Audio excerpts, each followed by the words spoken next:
മനുഷ്യബുദ്ധിയോടുകൂടി ആ ഗുരുവിനെ കണ്ട് അവനവൻ്റെ മനസ്സിനെ കേടുവരുത്തരുത്. ഏഷ വൈ ഭഗവാൻ സാക്ഷാത് പ്രധാന പുരുഷേശ്വര യോഗേശ്വരൈർ വിമൃഗ്യാഘ്രി ലോകോയം മന്യതേ നരം. ഏഷ വൈ ഭഗവാൻ സാക്ഷാത് പ്രധാന പുരുഷേശ്വര. നിങ്ങളിത് ധാരാളം കേട്ടിട്ടുണ്ടാവും. എന്ത്? ഈ പ്രപഞ്ചം എന്ന് പറയുന്നത് പ്രധാനവും പുരുഷവും. പ്രകൃതിയാണ് പ്രധാനം. പുരുഷൻ എന്ന് പറയുന്നതോ ചേതനാത്മകമായിരിക്കുന്ന സത്ത. ഇത് രണ്ടും കൂടിച്ചേർന്നതാണ് ഈ ലോകം. അപ്പോൾ പ്രധാന പുരുഷേശ്വര, ഇതെല്ലാം കൂടിച്ചേർന്നതാണത്രേ ഗുരു. സാക്ഷാത് ഈശ്വരൻ തന്നെ. ഏഷ വൈ ഭഗവാൻ സാക്ഷാത്. വാസ്തവത്തിൽ ഈ ഗുരു ഭഗവാനാണ്, സാക്ഷാത് പ്രധാന പുരുഷേശ്വരനാണ്. യോഗേശ്വരൈഹി വിമൃഗ്യാഘ്രി. ഞാൻ പറഞ്ഞില്ലേ, സന്യാസിയായി കുറേ കാലം ജീവിച്ച് നല്ല നിഷ്ഠയോടുകൂടി തപസ്സോടുകൂടി കഴിഞ്ഞുകൊണ്ടിരുന്ന സ്വയം ജ്യോതി തീർത്ത് എന്ന് പറയുന്ന ആ മഹാരാജ് സന്യാസിവര്യൻ എൻ്റെ ബാബാവിൻ്റെ അടുക്കിലേക്ക് താടിയും തലയായിരുന്ന് ഒതുങ്ങിക്കഴിയുന്ന ഒരാളുടെ അടുത്ത് വന്ന് ബ്രഹ്മജ്ഞാനം വേണം എന്ന് ചോദിച്ചു വന്ന് 6 മാസം അവിടെ താമസിച്ചതോ ഉപായപ്പെട്ടതാ. ഇദ്ദേഹത്തിന് സ്വയം ഒരു ആശ്രമമൊക്കെ ഉണ്ടായിരുന്നു, സ്വയം ജ്യോതി തീർത്ത്, ഗുജറാത്തിൽ ബറൂച്ച് എന്ന് പറയുന്ന സ്ഥലത്ത്. അപ്പോൾ അങ്ങനെ യോഗേശ്വരന്മാരാൽ പോലും വിമൃഗ്യാഘ്രി, അദ്ദേഹത്തിൻ്റെ പാദകമലങ്ങളെ തേടി വരുന്നവരാണത്രേ അവർ. ലോകോയം മന്യതേ നരം. അങ്ങനെയുള്ള അതിശ്രേഷ്ഠനും അത്യാരാധ്യനും ഈശ്വരനുമായിരിക്കുന്ന ഗുരുവിൻ്റെ അടുത്ത് മനുഷ്യബുദ്ധിയും കൊണ്ട് ചെല്ലുന്നത് വളരെ വളരെ തെറ്റാണെന്ന് നാരദൻ പറയുക. അപ്പം സജ്ജനങ്ങൾക്ക് വളരെയധികം മുൻതൂക്കം കൊടുക്കുന്നതാണ് ഭാഗവതം. അതിൻ്റെ ഇടയിൽ പ്രത്യേകിച്ചും ഗുരുവിനെ സംബന്ധിച്ചിടത്തോളം ധാരാളം, എത്രയാണെന്നറിയില്ല, അങ്ങേയറ്റം ആദരവും ശ്രദ്ധയും ഭക്തിയുമൊക്കെ പ്രദാനം ചെയ്യുന്നതാണിത്. ഗുരു സാമീപ്യം, ഗുരുസംഘം, ഗുരു സഹവാസം, അദ്ദേഹത്തിനെ സേവിക്കുക, ശുശ്രൂഷിക്കുക, ഇതൊക്കെ വളരെ അത്യാവശ്യമാണ്. അതിൻ്റെ എല്ലാം ഉദ്ദേശം ഈ തത്വം വേണ്ടതുപോലെ മനസ്സിലാവുന്നതാണ്. അതുവരെ ആണ് ഈ ഗുരുസംഘവും ഗുരുസേവയുമൊക്കെ എന്ന് പറഞ്ഞു നിർത്തി. യസ്തു അസംയത ഷഡ്വർഗ പ്രചണ്ഡേന്ദ്രിയ സാരഥി ജ്ഞാനവൈരാഗ്യരഹിത ത്രിദണ്ഡം ഉപജീവതി. ഞാനിപ്പോൾ ആരെ പറ്റിയിട്ടാണ് സംസാരിക്കുന്നത്? നമ്മളിപ്പോൾ വാസ്തവത്തിൽ ഇപ്പോൾ സന്യാസാശ്രമത്തിനെ പറ്റിയിട്ടുള്ള പരിഗണനയാണ്.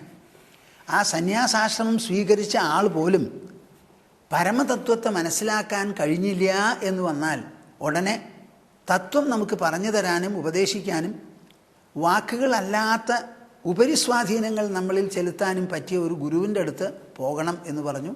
വളരെ കാലം താമസിക്കണം. ഇനി അതല്ലാത്ത സന്യാസിമാരെ പറ്റി പറയുക. ഞാനിവിടെ സംസാരിക്കുന്ന സമയത്ത് നമ്മുടെ ശാസ്ത്രങ്ങളിൽ ഗൃഹസ്ഥന്മാരെ പറ്റി ധാരാളം വിമർശനങ്ങളുണ്ട്. വിമർശനങ്ങൾ എന്ന് പറഞ്ഞാൽ ഗൃഹസ്ഥന്മാരെ ഇന്ന മാതിരി ജീവിക്കണം, പക്ഷേ ജീവിക്കണില്ല എന്ന്. അപ്പം നിങ്ങൾക്കൊക്കെ തോന്നിക്കാണും, ഈ വിമർശനം സന്യാസിമാർക്കില്ലായിരിക്കുമോ എന്ന്.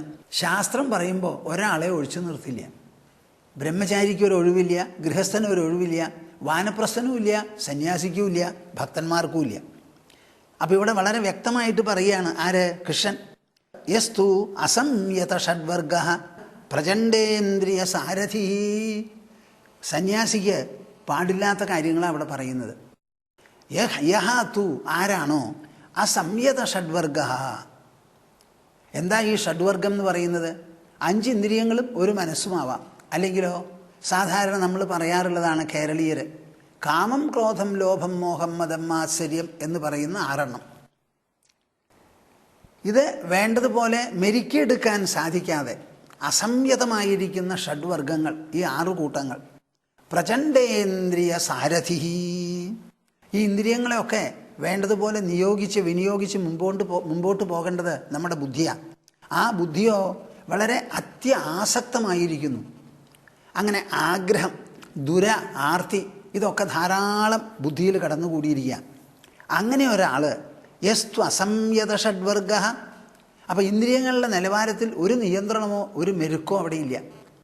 ഇനി ബുദ്ധിയിലാണെങ്കിലോ ഇന്ദ്രിയങ്ങളെ വിട്ട് ബുദ്ധി വളരെയധികം ആഗ്രഹങ്ങൾ നിബിഡമായിരിക്കുകയാണ് അവിടെ. ജ്ഞാനവൈരാഗ്യരഹിത. മതിയോ? ജ്ഞാനവൈരാഗ്യരഹിത. ശാസ്ത്രങ്ങളൊക്കെ വായിക്കുക, അത് കേൾക്കുക, സത്സംഗമുള്ളയിടത്ത് ചെല്ലുക. ഞാൻ സന്യാസിയാണ് എന്ന് പറഞ്ഞ് മേക്കോയ്മ നടിച്ചിരിക്കുകയല്ല. എവിടെ സത്സംഗമുണ്ടോ, ആചാര്യന്മാരുണ്ടോ, ആശ്രമങ്ങളുണ്ടോ, അവിടെയൊക്കെ ചെന്ന് അവിടെ നടക്കുന്ന തത്വപ്രവചനം വേണ്ടതുപോലെ ഗ്രഹിച്ചാൽ മതി. നമ്മുടെ ആശ്രമത്തിൽ ചില സന്യാസിമാരും യാത്രികളും ഒക്കെ വരുന്നുണ്ട് എന്ന് ഞാൻ പലപ്പോഴും പറയാറുണ്ടല്ലോ. അപ്പോൾ അതിൽ ചിലരൊക്കെ ആവർത്തിച്ച് വരുന്നവരാണ്. അപ്പോൾ അതിലൊരു സ്വാമിജിയോട് ഞാൻ ചോദിക്കേണ്ടായി, എന്ത് സ്വാമിജി, ഇങ്ങനെ കുറേ കാലമായല്ലോ യാത്ര ചെയ്യുന്നു, ഇങ്ങനെ യാത്ര ചെയ്തിട്ട് സ്വാമിജിക്ക് എന്താണ് ഒരു ഗുണം ഉണ്ടായത്, എന്താ ഇതിലെ മഹത്വം എന്ന് ചോദിച്ചപ്പോൾ അദ്ദേഹം മറുപടി പറഞ്ഞത്, സ്വാമിജി, ഞാൻ പല ആശ്രമങ്ങളിലും ചെല്ലുന്നു, പല ആശ്രമങ്ങളിലും നല്ല നല്ല തത്വപ്രവചനം നടക്കാറുണ്ട്. അപ്പോൾ ആ സത്സംഗം അറ്റൻഡ് ചെയ്യുക, അത് പോയി കാണുക, കേൾക്കുക, ശ്രവിക്കുക, അതൊക്കെ ഉണ്ടല്ലോ. ഇത് ചെയ്താൽ നമുക്ക് കിട്ടുന്ന അറിവ് എത്രയാണെന്ന് പറയാൻ പറ്റില്ല, അത്ര അധികം. നമ്മുടെ അവധൂതൻ പറഞ്ഞല്ലോ, ആരുടെ അടുത്ത്? യദുവിൻ്റെ അടുത്ത് എന്ത് പറഞ്ഞു? എനിക്ക് 24 ഗുരുക്കളാണെന്നാണ് പറഞ്ഞത്. പക്ഷേ അദ്ദേഹം പറഞ്ഞ ഗുരുക്കളൊക്കെ ബുദ്ധ്യുപാശ്രിതാഹ എന്ന് വിശേഷിപ്പിക്കുകയുണ്ടായി. ആ ഗുരുക്കൾ എന്നോട് നേരിട്ട് മിണ്ടിയിട്ടില്ല, ഞാൻ സ്വയം ആലോചിച്ച് പേർത്തെടുത്തതാ അവരിൽ നിന്ന് കിട്ടിയിട്ടുള്ള അറിവ് എന്ന്. ഇവിടെ അങ്ങനെയല്ല, ധാരാളം സത്സംഗങ്ങൾ നല്ല നല്ല ആശ്രമങ്ങളിൽ ആശ്രമാധിപന്മാരും പുറമേ നിന്ന് ആൾക്കാരെ വിളിച്ചും നടത്താറുണ്ട്. അങ്ങനെയുള്ള സത്സംഗം കേൾക്കുകയാണെങ്കിൽ ശ്രുത്വാന്യേഭ്യ ഉപാസത്തെ എന്ന് കൃഷ്ണൻ ഭഗവത്ഗീതയിൽ പറഞ്ഞതുപോലെ ഈ കേട്ടിട്ട് തന്നെ നമുക്കുണ്ടാകേണ്ട അറിവൊക്കെ ഉണ്ടാവും. എൻ്റെ അടുത്ത് രാമകൃഷ്ണ മിഷനിൽപ്പെട്ട ഒരു സ്വാമിജി, ശങ്കരാനന്ദ സ്വാമിജിയാണ് പറഞ്ഞത്. ഒരു ദിവസം ഇവിടെ വന്നിരുന്നു, ഞങ്ങൾ സംസാരിച്ചിരുന്നപ്പോൾ, സ്വാമിജി, എനിക്കുള്ള അറിവ് മുഴുവനും പ്രൂഫ് റീഡിങ്ങിൽ നിന്നാണ് കിട്ടിയിരിക്കണേന്ന്. അപ്പോൾ അവിടെ പ്രബുദ്ധ കേരളം ഒരു മാസിക ഉണ്ടല്ലോ, ആ പ്രബുദ്ധ കേരളം പബ്ലിഷ് ചെയ്യുന്ന സമയത്ത് പ്രൂഫ് റീഡ് ചെയ്ത് കഴിഞ്ഞാൽ പലരും പലതരത്തിലും അവിടെ എഴുതാറുണ്ട്. എല്ലാ വിഷയങ്ങളും ഒരു തരത്തിൽ അല്ലെങ്കിൽ മറ്റൊരു തരത്തിൽ ആരെങ്കിലും ഒരാൾ കൈകാര്യം ചെയ്തിട്ടുണ്ടാവും. അപ്പോൾ പ്രൂഫാണ് റീഡ് ചെയ്യണത്, അതൊരാവശ്യമാണ്. പക്ഷെ അത് വായിക്കുന്നതോടുകൂടി എഴുതിയത് വേണ്ടതുപോലെ ഗ്രഹിക്കാൻ എന്താ തടസ്സം? അതിൽ നിന്നാണ് എനിക്കുള്ള അറിവ് മുഴുവനും എന്ന് അദ്ദേഹം പറയുണ്ടായി. ഞാനിത് എന്തിനാ പറയുന്നത് നിങ്ങളോട്? സത്സംഗം എന്ന് പറയുന്നത് വളരെ അത്യാവശ്യമാണ്. തത്വപ്രവചനം എവിടെയുണ്ടോ അവിടെ കേൾക്കാൻ നമ്മൾ ചെല്ലണം. അത് കേട്ട് കഴിഞ്ഞാൽ പറയുന്നത് ആരോ ആവട്ടെ, പറയുന്ന വിഷയം നന്നായാൽ നമുക്കുള്ള കുഴപ്പമെന്താ? ഈ ശ്രീമദ് ഭാഗവതം സപ്താഹ രൂപത്തിൽ ധാരാളം നടക്കുന്നുണ്ട്. ഈ സപ്താഹത്തിനെ പറ്റി എന്താ പറയുക? അവിടെ സപ്താഹം വായന നടക്കുക എന്നാണ്. വായന തന്നെയാണ് നടക്കുന്നത്. ഈ വായന വിട്ട് അവിടെ ഒരു തത്വപ്രവചനം കൂടി നമുക്ക് നടത്താൻ പറ്റണം. അത് സപ്താഹത്തിൽ അതിനുള്ള പരിമിതിയുണ്ട്. ഈ 300 ചില്ലാനം അധ്യായങ്ങൾ 7 ദിവസം കൊണ്ട് വായിച്ച് കഴിക്കണം, എളുപ്പമല്ല. കുറേ അധികം മണിക്കൂറുകൾ വേണം. ഒരു 36-40 മണിക്കൂർ വേണം ഇത് വായിക്കാൻ. അപ്പോൾ എന്താ ഈ സ്ഥിതി? അപ്പോൾ പറയണമെന്നുണ്ടെങ്കിൽ പോലും പറയാൻ അത്ര സമയം കിട്ടില്ല. ഇനി പറയണമെങ്കിലോ അതിലുള്ള തത്വങ്ങൾ പ്രതിപാദിക്കണമെങ്കിൽ അതിന് പ്രത്യേകിച്ചൊരു പ്രവണത വേണം. അവിടെ സപ്താഹമൊക്കെ മാറി നിൽക്കും. ശ്രീമദ് ഭാഗവതം ഒരു പാരമഹംസ്യ സംഹിതയായി, ഒരു മഹത് ശാസ്ത്രമായി നമ്മുടെ മുൻപിൽ നിൽക്കും. അതിലെവിടെയാണ് തത്വങ്ങൾ പറഞ്ഞിരിക്കുന്നത്? എന്താണ് എൻ്റെ മനസ്സിനെ ബാധിക്കുന്നത്, മനസ്സിനെ ശുദ്ധമാക്കുന്നത്, ബുദ്ധിയെ വികസിപ്പിക്കുന്ന വാക്യങ്ങൾ ഏതാ? ആര് പറഞ്ഞു, എന്തിനു പറഞ്ഞു, എങ്ങനെ പറഞ്ഞു? പറഞ്ഞത് ആരോ ആവട്ടെ, പ്രഹ്ലാദനാകാം, ശമീക മഹർഷിയാവാം, ധ്രുവനാവാം. ആര് പറഞ്ഞാലും അത് നമുക്കുള്ള വാക്യങ്ങളും ഉപദേശങ്ങളുമാണ്.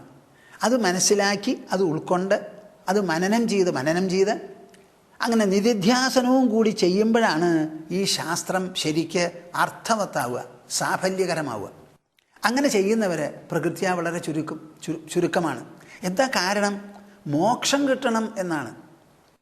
ശ്രീമദ് ഭാഗവതാഖ്യോയം പ്രത്യക്ഷ കൃഷ്ണയേവഹി സ്വീകൃതോസി മയാനാഥ മുക്ത്യർത്ഥം ഭവസാഗരേ. പ്രത്യക്ഷ കൃഷ്ണനാണ് ആര്? ശ്രീമദ് ഭാഗവതം. ഞാൻ ആ കൃഷ്ണനെ സ്വീകരിച്ചിരിക്കുന്നു. എന്തിന്? മുക്ത്യർത്ഥം ഭവസാഗരേ, മുക്തി കിട്ടാൻ വേണ്ടിയെന്ന്. മറിച്ച് ഭുക്തിയർത്ഥമായാലോ കാര്യങ്ങളൊക്കെ മാറി. അപ്പോൾ വളരെ ആലോചിക്കേണ്ട കാര്യമാണ്. യസ്തു അസംയത ഷഡ്വർഗ പ്രചണ്ഡേന്ദ്രിയ സാരഥി ജ്ഞാനവൈരാഗ്യരഹിത. ജ്ഞാനവും ഇല്ല, വൈരാഗ്യവും ഇല്ല.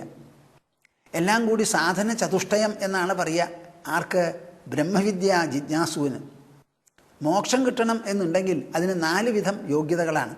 അതിൽ ആദ്യത്തത് നിത്യാനിത്യ വസ്തു വിവേകം, രണ്ടാമത്തതോ ഇഹാമുത്ര ഫല ഭോഗവിരാഗം. ഇഹലോകത്തിലും പരലോകത്തിലും എന്തെല്ലാം ലാഭങ്ങളോ നേട്ടങ്ങളോ ആകർഷണീയമായ കാര്യങ്ങളുണ്ടോ അതിനോടൊക്കെ മനസ്സിൽ ആശയില്ലാതെ ജനിക്കണം. ഇത് രണ്ടെണ്ണമാണ്. അപ്പോൾ വിവേകവും വൈരാഗ്യവും അത്യാവശ്യമാണ് മുക്തിക്ക്. മുക്തി എന്ന് പറഞ്ഞാൽ എന്താ? നിരന്തരമായിരിക്കുന്ന ആത്മസുഖം, അന്തഃസുഖം, ഉൾസുഖം, ഉൾതൃപ്തി അത് നിരന്തരമായി കിട്ടണം. ഇപ്പോൾ സാധാരണ ലോക ജീവിതത്തിൽ എന്താ, സുഖം തേടിയിട്ടാണ് എല്ലാവരും ജീവിക്കുന്നത്. വളരെ കുറവായിട്ടേ അത് കിട്ടുള്ളൂ. കുറച്ച് കിട്ടിയാലോ കുറേ അധികം അതിന് അല്ലലും അലട്ടും ബാധയും ഉണ്ടാവും. അങ്ങനെ ജ്ഞാനവും വൈരാഗ്യവുമില്ലാതെ ത്രിദണ്ഡം ഉപജീവതി, 3 ദണ്ഡവും കൊണ്ടിങ്ങനെ നടന്നാൽ ആ ആൾ സന്യാസിയാവോ? ആവില്ല. വളരെയധികം ചിന്തിക്കേണ്ട ഒരു കാര്യമാണ്. ശങ്കരാചാര്യർ മോഹമുദ്ഗരത്തിൽ വളരെ വിമർശനം നല്ലപോലെ വിമർശിച്ചിട്ടുണ്ട്. എന്താ? ജഡിലോ മുണ്ടി ലുഞ്ചിത കേശഃ കാഷായാംബര ബഹുകൃതവേഷഃ പശ്യന്നപി ചന പശ്യതി മൂഢോ ഉദരനിമിത്തം ബഹുകൃതവേഷഃ. എൻ്റെ ചെറുപ്പകാലത്ത് ഞാൻ അധിവസിച്ചിരുന്ന ജനങ്ങളുടെ മുതിർന്നവരുടെ ഇടയിലൊക്കെ ഇങ്ങനെ പറയും, ഉദരനിമിത്തം ബഹുകൃതവേഷഃ. അതൊരു ചൊല്ലായി തീർന്നിരിക്കുക. വയറ് പഴയ്ക്കാൻ വേണ്ടി, വയറ് പഴയ്ക്കണ്ടേ, വയറ് കഴിഞ്ഞുകൂടണ്ടേ, അതിനു വേണ്ടിയിട്ട് വയറ്റിപ്പിഴപ്പിനായി പലതരത്തിലുള്ള വേഷം. ചിലപ്പോൾ ആശ്രമങ്ങളിൽ സന്യാസിമാർ വരും. അവരൊന്നും മുഴുവനും സന്യാസിമാരൊന്നുമല്ല. എന്തെങ്കിലും ഒരു കാവ്യവസ്ത്രം കയറ്റിയിട്ടുണ്ടാവും. അപ്പം ഞങ്ങൾ ചോദിക്കും, അവരോട് ചോദിച്ചു നിങ്ങൾക്ക് എന്താ പേരെന്ന്. പേര് പറയുമ്പോൾ തന്നെ സന്യാസി പേരുണ്ടാവില്ല. ഏതാ നിങ്ങളുടെ ഗുരുസ്ഥാനം എന്ന് നോക്കിയാൽ അവർ മേപ്പെട്ടും താഴത്തേക്ക് നോക്കും. അപ്പം കാവ്യവസ്ത്രം ഇട്ട് നടന്നാൽ അതിന് അഡ്വാൻറ്റേജ് ഉണ്ട്, ഒരു ഗുണമുണ്ട്. എവിടെയും പോവാം, ഭിക്ഷ യാചിക്കാം, പലരും നമ്മളെ ആദരിക്കും, എന്തെങ്കിലും കുറച്ച് പൈസയും തരും. അപ്പം അങ്ങനെ ഉദരനിമിത്തം ബഹുകൃതവേഷ അങ്ങനെയുണ്ട്. ജഡിലോ മുണ്ടി ലുഞ്ചിത കേശഃ, ഒന്നിലോ ജട വളർത്തി അല്ലെങ്കിൽ തല മുണ്ടനം ചെയ്തു, കുറേ കഷണ്ടിയായിട്ടുണ്ടാവും. കാഷായാംബര ബഹുകൃത വേഷഃ, കാഷായ വസ്ത്രം ധരിക്കുക, അതിൽ തന്നെ പലതരത്തിലാണ്. അങ്ങനെ ധരിച്ചുകൊണ്ട് ഇപ്പം നാരായണ നാരായണ നാരായണ എഴുതിയിട്ടുള്ള മുണ്ടില്ലേ, ശരണം ശരണം ശരണം എന്ന് പറഞ്ഞ് എഴുതിയ മുണ്ടില്ലേ, അതങ്ങോട്ട് ഉടുത്താൽ ഭക്തി അങ്ങോട്ട് വരുമോ? എന്നാൽ എളുപ്പമായില്ലപ്പാ. ധാരാളം മുണ്ട് ചിലവാകും, മേടിക്കാൻ ആൾക്കാരുണ്ടാവും. എനിക്ക് ഭക്തി ഉണ്ടാവണമെന്ന് വെച്ചാൽ നാരായണ മുണ്ട് ഉടുത്താൽ മതി. എന്നാൽ മുണ്ട് ഉടുക്കാറില്ലേ? ഉണ്ട്. ഈ ഉടുത്തവരൊക്കെ നാരായണ ഭക്തന്മാരാണോ? അല്ല. പക്ഷേ അതിനെപ്പറ്റി ആരും മിണ്ടില്ല. സന്യാസിമാരെ പറ്റിയിട്ടേ മുണ്ടുള്ളൂ. അതാണ് വേറൊരു വിശേഷം. കാഷായാംബര ബഹുകൃതവേഷഃ പശ്യന്നപി ചന പശ്യതി മൂഢോ. വളരെ വലിയ അർത്ഥമാണതിൽ. പശ്യന്നപി കണ്ടുകൊണ്ടിരിക്കുമ്പോഴും, ന പശ്യതി മൂഢ കാണുന്നില്ല. എന്തിനാ അവർ കാണുന്നത്? ബ്രഹ്മപ്രകടനമായിരിക്കുന്ന ദൃശ്യപ്രപഞ്ചത്തെയാണ് കാണുന്നത്. ഈ ലോകം മുഴുവനും പരബ്രഹ്മത്തിൻ്റെ പ്രകടനമാണ്. നമ്മുടെ മനസ്സിൻ്റെ പ്രകടനമാണല്ലോ ചിന്തകൾ, ഭാവങ്ങൾ, ഭാവനകൾ, വികാരങ്ങൾ എല്ലാം. അതേപോലെ പരബ്രഹ്മത്തിൻ്റെ പ്രകടനമാണ് ഈ പാഞ്ചഭൗതികമായിരിക്കുന്ന പ്രപഞ്ചം. പ്രാണൻ, അവ്യക്തം, അവ്യാകൃതം, പ്രധാനം, പ്രകൃതി, പുരുഷൻ എന്നിങ്ങനെയുള്ള പലതും ഉണ്ടല്ലോ. അത് മുഴുവനും ഈ പരബ്രഹ്മത്തിൻ്റെ പ്രകടനമാണ്. ഭൂമിക്ക് വാസ്തവത്തിൽ ജീവനില്ല, ജഡമാണെന്നാ വെപ്പ്. പക്ഷേ ഭൂമിയിലുള്ള സസ്യലതാദികൾക്കും ജീവജാലങ്ങൾക്കുമൊക്കെ ഉണർവുണ്ട്, ഊക്കുണ്ട്, പ്രാണസ്പന്ദനമുണ്ട്. അപ്പോൾ ഭൂമിക്കില്ലാത്ത ഒരു സംഗതി നമുക്ക് എങ്ങനെ കിട്ടിയെന്ന് നിങ്ങൾ ആലോചിക്കുന്നുണ്ടോ? വാസ്തവത്തിൽ ഭൂമി നിർജീവമല്ല. പഞ്ചഭൂതങ്ങളെല്ലാം പരബ്രഹ്മത്താൽ പ്രസ്പന്ദിതമാണ്. അല്ല എന്നൊന്നും വിചാരിക്കേണ്ട. പക്ഷേ അത് ബുദ്ധിക്കേ വിഷയമാവുള്ളൂ. കണ്ണുകൊണ്ട് നോക്കിയാൽ കാണാൻ പറ്റില്ല. ലോകത്തിലുള്ള എല്ലാ സാധനങ്ങളും ഇന്ദ്രിയങ്ങൾക്ക് ഗോചരമല്ലല്ലോ. നിങ്ങളുടെ തന്നെ മനസ്സ് നിങ്ങളുടെ ഇന്ദ്രിയങ്ങൾക്കോ മറ്റൊരാളുടെ ഇന്ദ്രിയങ്ങൾക്കോ ഗോചരമാണോ? അല്ല. എന്നാൽ നിങ്ങൾക്ക് മനസ്സില്ലേ? ഉവ്വ്. എങ്ങനെ മനസ്സിലായി? മനസ്സുകൊണ്ട് മനസ്സിലായി, ഉണർവ് കൊണ്ട് മനസ്സിലായി. അപ്പോൾ ഇന്ദ്രിയങ്ങൾക്ക് പ്രവേശിക്കാൻ പറ്റാതെ നമ്മുടെ മനസ്സിനും ബുദ്ധിക്കും മാത്രം പ്രവേശിക്കാൻ പറ്റുന്ന ചില മേഖലകളൊക്കെ ഉണ്ട്. അതിൽപ്പെട്ടതാണ് ഭൂമി നിർജീവമല്ല, സജീവമാണെന്നുള്ള വസ്തുത. പശ്യന്നപിചന പശ്യതി മൂഢോ. നമ്മൾ കാണുന്നിടത്ത് മുഴുവൻ ചിന്നിച്ചിതറി കിടക്കുന്നത് എന്താ? ഈ പരബ്രഹ്മാണ്. ഹരിനാമ കീർത്തനത്തിൽ 4 വരിയുണ്ട്. എന്താ? ഛന്നത്വമാർന്ന കനൽ പോലെ നിറഞ്ഞുലകിൽ ചിന്നുന്ന നിൻമഹിമയാർക്കും തിരിക്കരുത്. അന്നു കണ്ടതിനെ വാഴ്ത്തുന്നു മാമുനികൾ എന്നത്ര തോന്നി ഹരി നാരായണായ നമഃ. എന്താ അതിനർത്ഥം? എവിടെ വെണ്ണീറുണ്ടോ ആ വെണ്ണീറിൻ്റെ ഉള്ളിൽ മൂടിക്കിടക്കുകയാണ് കനലിൽ തീയ്. അതുപോലെ ഛന്നത്വമാർന്ന കനൽ പോലെ നിറഞ്ഞുലകിൽ, ഈ ലോകത്തിൽ കാണുന്ന പാഞ്ചഭൗതികമായിരിക്കുന്ന പടലം മുഴുവനും പരബ്രഹ്മത്തെ മൂടി മൂടി മൂടി മൂടിയിരിക്കുന്നതാണ്. ഈ വെണ്ണീർ എങ്ങനെയാണ് ഉണ്ടായത്? തീ കത്തിജ്വലിച്ചപ്പോൾ അതിന് ഉപയോഗിച്ച മാധ്യമമുണ്ടല്ലോ, വിറക് അല്ലെങ്കിൽ മറ്റു മാധ്യമം, അത് ആ കാര്യത്തിന് ഉപയോഗിച്ച് കഴിഞ്ഞപ്പോൾ പരിണത ഫലമായിട്ടാണ് വെണ്ണീറുണ്ടായിരിക്കുന്നത്. അപ്പോൾ വെണ്ണീറുണ്ടെങ്കിൽ അവിടെ തീയുണ്ടെന്ന് നമുക്ക് പറയാം. അതുപോലെയാണ് ഈ പരബ്രഹ്മത്തിൻ്റെ പ്രകാശവും സാന്നിധ്യവും ലോകത്തിലെ അണുവായ അണുവിലും ബാക്കി ബൃഹത്തായ ബൃഹത്തിലും എല്ലായിടത്തും. അങ്ങനെ ആയാലും ന പശ്യതി. സന്യാസവേഷം ഇട്ടിട്ടുണ്ട്, ശരിയായിട്ടുള്ള സാധനയില്ല, വിവേകം വൈരാഗ്യം വളർത്താൻ പരിശ്രമിക്കുന്നില്ല, മുമുക്ഷുത്വം പോരാ, ശമതമാതി ഷഡ്ക സമ്പത്തിയും കുറവാണ്. അത് വളർത്താൻ പരിശ്രമിക്കാത്തതിൻ്റെ പേരിൽ അവർ സത്യത്തെ കണ്ടാലും അത് കാണാൻ സാധിക്കുന്നില്ല. ഉദരനിമിത്തം ബഹുകൃതവേഷ. എന്നാൽ പിന്നെ അവരെന്തിനാ സന്യാസവേഷം ഇട്ടിരിക്കുന്നത്? അതോ ഒരു തപസ് നടന്നോട്ടെ, എവിടെ ചെന്നാലും ഭിക്ഷാം ചോദിച്ചാൽ ഭിക്ഷാം ദേഹി തരൂല്ലോ. അങ്ങനെ സന്യാസിമാരെ വിമർശിച്ചുകൊണ്ട് ശങ്കരാചാര്യരും എഴുതിയിട്ടുണ്ട്. അത് വാസ്തവത്തിൽ സന്യാസിമാർക്കുള്ള ഒരു വിമർശനമല്ല, ബ്രഹ്മജ്ഞാനമില്ലാത്തതിലുള്ള ഒരു പരിതാപവും അത് സമ്പാദിക്കണം എന്നുള്ള ഒരു ആഹ്വാനവും ഒരു റിമൈൻഡറും ഓർമ്മക്കുറിപ്പുമാണ്. യസ്ത്വസംയത ഷഡ്വർഗ പ്രചണ്ഡേന്ദ്രിയ സാരഥി ജ്ഞാനവൈരാഗ്യരഹിത ത്രിദണ്ഡം ഉപജീവതി. സുരാനാത്മാനമാത്മസ്ഥം നിഹ്നുതേ മാം ച ധർമ്മഃ അവിഭക്വ കഷായോസ്മാത് അമുഷ്മാച്ച വിഹീയതേ. സുരാനാത്മാനമാത്മസ്ഥം നിഹ്നുതേ മാം ച ധർമ്മഃ. ഇങ്ങനെ നടക്കുന്ന ആൾക്കാരുണ്ടല്ലോ, ആ ആൾക്കാരെ പറ്റി ശ്രീകൃഷ്ണ പരമാത്മാവ് ഉദ്ധവനെ നോക്കി എല്ലാവർക്കും വേണ്ടി പറഞ്ഞു തരികയാണ്. എന്താ? സുരാൻ ദേവന്മാരെ, ആത്മാനം സ്വയം തന്നെ തന്നെ, ആത്മസ്ഥം മാം നിഹ്നുതേ, ആത്മസ്ഥിതനായ ഈശ്വരനായ എന്നേതും വഞ്ചിക്കുകയാണ് ഈ കൂട്ടർ ചെയ്യുന്നതെന്ന്. കേൾക്കുന്നുണ്ടോ പ്രേക്ഷകരെ നിങ്ങൾ? ഇത്തരത്തിലുള്ള വഞ്ചന, ആത്മവഞ്ചന ലോകത്തിലെല്ലാവർക്കും ഉണ്ട്. ഇവിടെ സന്യാസിമാരുടെ കാര്യം പറഞ്ഞു. ഉത്തമമായിരിക്കുന്ന മനുഷ്യജന്മം, ബുദ്ധിയുണ്ട്, മനസ്സുണ്ട്. ഈ ബുദ്ധിയും മനസ്സും ഉപയോഗിച്ച് എല്ലാം ഗ്രഹിക്കാനും മനസ്സിലാക്കാനും അത് വളർത്തിയെടുക്കാനുമുള്ള കഴിവും സാധ്യതയും നമുക്കുണ്ട്. അതൊക്കെ കിട്ടിയിട്ടും പരമാത്മചിന്തനമോ ഈശ്വരസ്മരണയോ ഈശ്വരാന്വേഷണമോ ഇല്ലാതെ ജീവിക്കുന്ന ആൾ ആരായാലും കൊള്ളാം. സന്യാസിയായാലും ഗൃഹസ്ഥനായാലും ബ്രഹ്മചാരി ആയാലും വാനപ്രസ്ഥനായാലും ആ ആൾ ചെയ്യുന്നതൊന്നും ശരിയല്ല. അവരൊക്കെ തൻ കൊല ചെയ്യുന്നവരാ, ആത്മഹത്യ ചെയ്യുന്നവരാണ് എന്ന് പൊതുവെ എല്ലാവരും നമ്മൾ പറയാറുണ്ട്. അപ്പോൾ ഇവിടെ സുരാൻ ആത്മാനം ആത്മസ്ഥം നിഹ്നുതേ മാം ച ധർമ്മഃ. മാത്രമല്ല ധർമ്മത്തെ പോലും ഹനിക്കുകയാണ് അവർ ചെയ്യുന്നത്.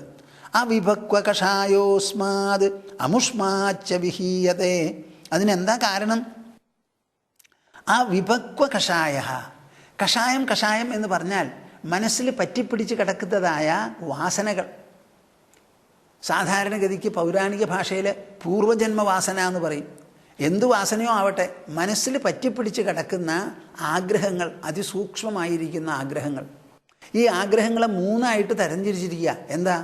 പുത്രൈഷണ, വിത്തൈഷണ, ലോകൈഷണ. ഇങ്ങനെ 3 തരത്തിലുള്ള ഏഷണകളാണ്.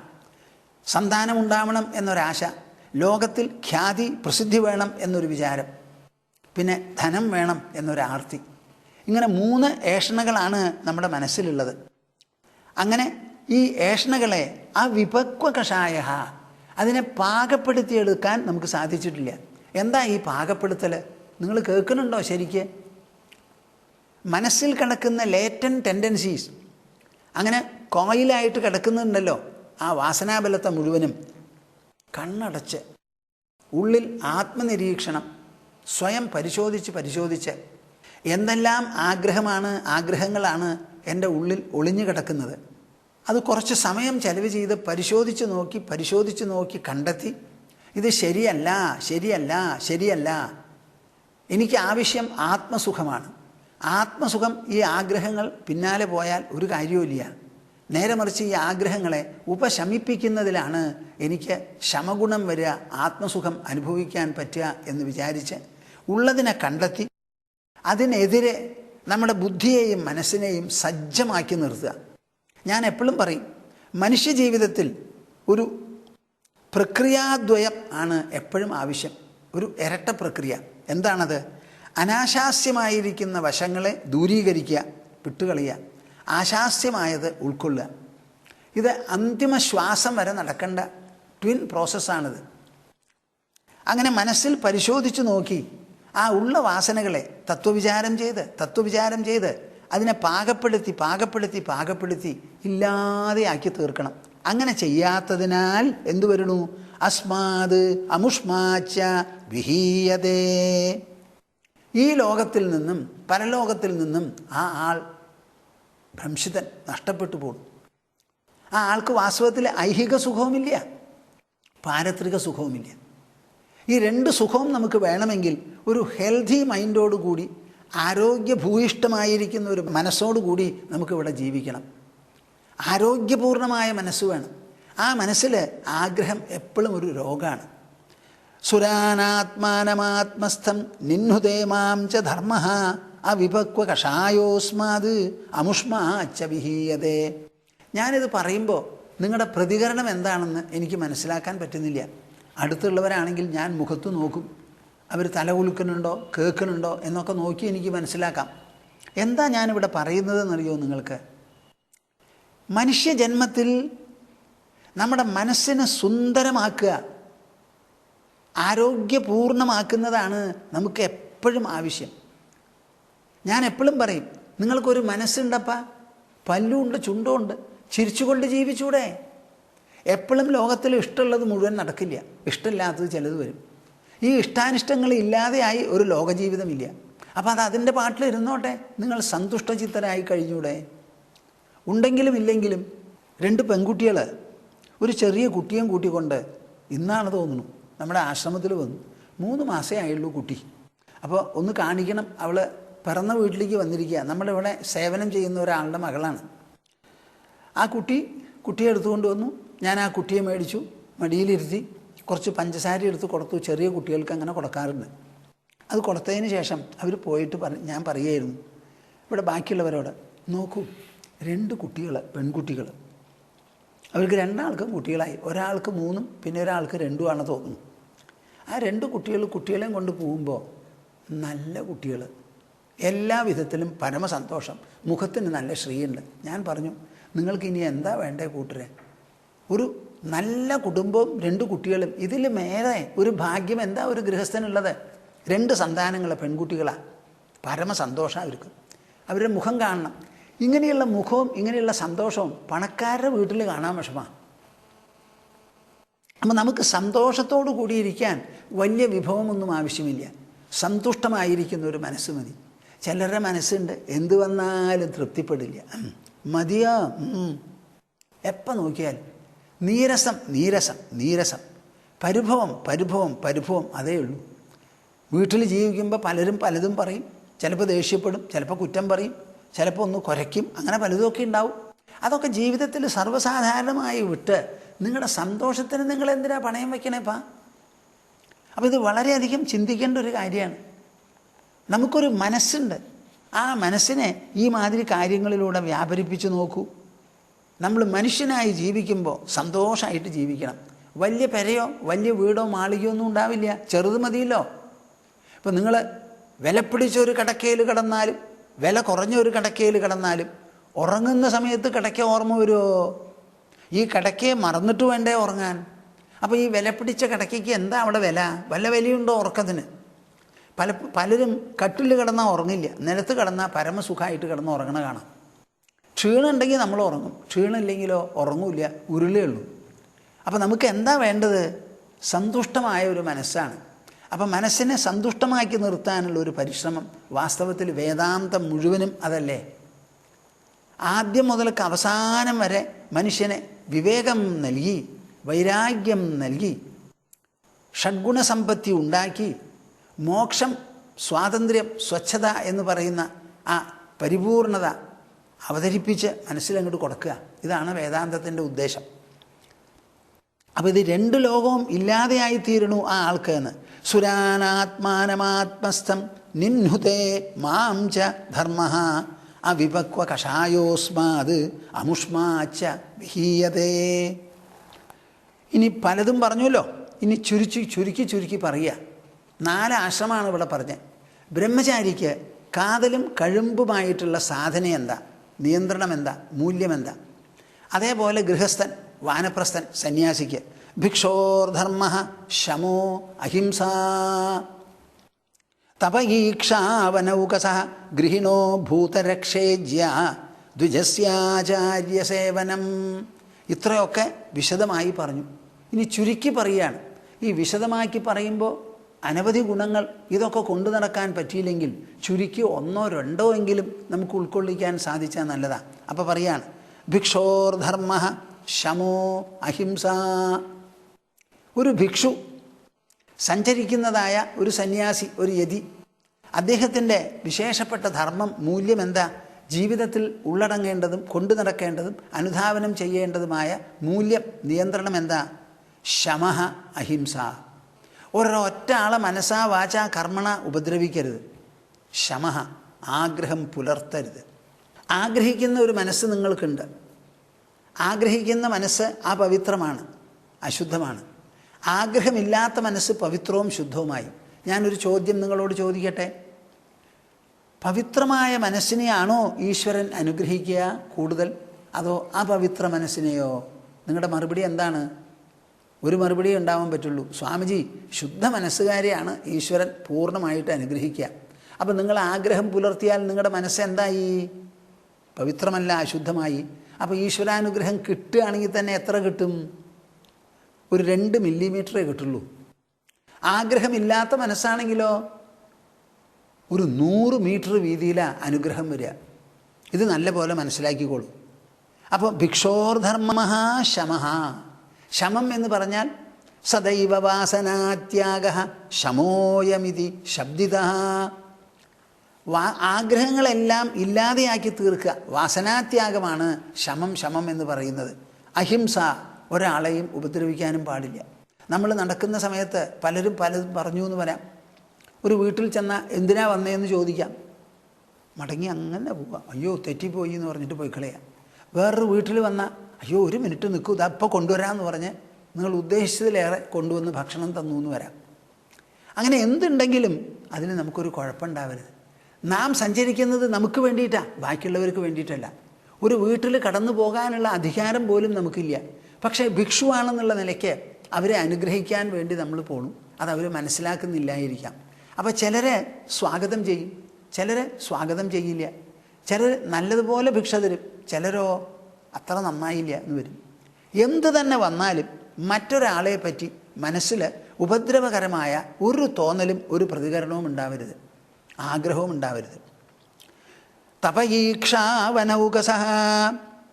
ഭിക്ഷു 4-ാമത്തതിൽ നിന്ന് 3-ാമത്തത്. 4-ാമത്തത് ആദ്യം കൃഷ്ണൻ പറഞ്ഞത്, പിന്നെ 3-ാമത്തത് വനൗകസഃ.